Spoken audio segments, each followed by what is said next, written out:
দিবেন। আমাদের সকলকে কিন্তু চলে যেতে হবে, কেউ আমরা দুনিয়াতে থাকতে পারবো না। কি বলেন, কেউ থাকতে পারবে? আল্লাহ পাক রব্বুল আলামিন নিজে বলে দিয়েছেন সূরা আন ইমরানের 185 নম্বর আয়াত।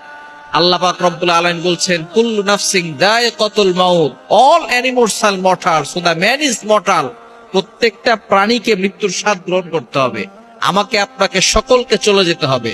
সুতরাং মৃত্যুটা যাতে করে সুন্দর হয়, ইন্তেকালটা যদি সুন্দর হয়, শেষ ভালো যার সব ভালো তার। সুতরাং এটা সুন্দর করার জন্য 5টি আমল করবেন নিয়মিত। 1 নাম্বার হচ্ছে সর্বদা ওযু অবস্থায় থাকবেন। ওযু অবস্থায় থাকলে কি হয়, যারা ওযু অবস্থায় থাকে এই অবস্থায় মৃত্যুবরণ করলে আল্লাহ পাক রব্বুল আলামিন তাকে শহীদের মর্যাদা দান করেন। এবং যারা সবসময় ওযু অবস্থায় থাকে আল্লাহ পাক রব্বুল আলামিন তাদেরকে দুনিয়াতেও ধনী বানান, আখিরাতেও আল্লাহ তাআলা তাদেরকে ধনী বানান, অর্থাৎ তাদেরকে জান্নাত দান করেন।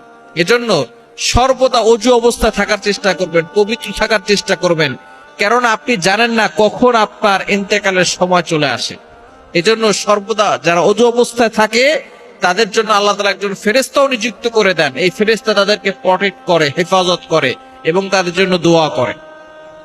এজন্য 1 নম্বর কাজ হচ্ছে সর্বদা ওযু অবস্থায় থাকা। নাম্বার 2, দ্বিতীয় নাম্বার কাজ হচ্ছে মিসওয়াক করা। এই নবীজি সাল্লাল্লাহু আলাইহি ওয়াসাল্লামের এই সুন্নাতটি আমাদের কাছ থেকে এখন হারিয়ে গেছে। আমরা অনেকেই মিসওয়াক করি না। আপনি যখন নামাজ পড়তে যাবেন তখনই কি করবেন? মিসওয়াক করবেন। নবীজি সাল্লাল্লাহু আলাইহি ওয়াসাল্লাম জানিয়ে দিয়েছেন এই মিসওয়াক করার দ্বারা দাঁতটা শক্ত হয়। বর্তমান চিকিৎসা বিজ্ঞানও বলছে মিসওয়াক করার দ্বারা কি হয়? দাঁত শক্ত হয়। মিসওয়াক করনে সে দাঁত সফট আর মজবুত হতা হয়, পরিষ্কার হয় এবং শক্তিশালীও হয়। শুধু তাই নয়, বর্তমানে যে ব্রাশ আছে, ব্রাশ দিয়ে আমরা অনেকেই ব্রাশ করি, তাই না? যেটা ওইটার মাধ্যমে দেখা যাচ্ছে দাঁত ফাঁকা হয়ে যায় এবং দাঁতের মাড়িগুলো আস্তে আস্তে দুর্বল হয়ে যায়। কিন্তু মিসওয়াক করলে দাঁত শক্ত হয়। নবী সাল্লাল্লাহু আলাইহি ওয়াসাল্লামের সুন্নাত 1500 বছর আগে নবী সাল্লাল্লাহু আলাইহি ওয়াসাল্লাম এই মিসওয়াকের কথা বলে দিয়েছেন। শুধু তাই না, যে ব্যক্তি মিসওয়াক করে নামাজে দাঁড়াবে তার প্রতি রাকাতে 70 গুণ বেশি সওয়াব হবে। সুতরাং মিসওয়াকের আমল যারা করে আল্লাহ পাক রব্বুল আলামিন তাদেরকে ঈমানি মৃত্যু দান করেন এবং তাদের মৃত্যুটা খুব সুন্দর হয়। এজন্য 1 নম্বর আমল হচ্ছে সর্বদা ওযু অবস্থায় থাকা, এবং দ্বিতীয় নাম্বার হচ্ছে আপনি মিসওয়াক করবেন। 5 ওয়াক্ত নামাজের আগে কি করবেন? মিসওয়াক করবেন এবং ঘুমানোর আগে মিসওয়াক করে ঘুমাবেন। এবং 3 নাম্বার হচ্ছে আযানের জবাব দেওয়া। আমরা অনেকে আযানের জবাব দেই না। এই আযানের সময় আসমানের দরজাগুলো খুলে দেওয়া হয়। এই সময় আপনি আযানের জবাব দিবেন। মুয়াজ্জিনরা আল্লাহু আকবার বলে, আপনিও আল্লাহু আকবার বলবেন। তারপরে আশহাদু আল্লা ইলাহা ইল্লাল্লাহ, এই সময় আপনি এটাই বলবেন। হাইয়া আলাস সালাহ, হাইয়া আলাল ফালাহ, এই সময় আপনি লা হাওলা ওয়ালা কুওয়াতা ইল্লা বিল্লাহিল আলিয়্যিল আযীম পড়বেন। এই আযানের জবাব যদি আপনি দেন তাহলে আপনার মৃত্যু খুব সুন্দর হবে। আপনি নামাজ পড়তেছেন, আযানের জবাব যে দেয় সে নামাজও পড়ে। সুতরাং যারা নামাজ পড়বে আল্লাহ পাক রব্বুল আলামিন তাদের জন্য জান্নাতের ব্যবস্থা করে দিবেন। সুতরাং 3 নাম্বার আমল হচ্ছে আযানের জবাব দেওয়া।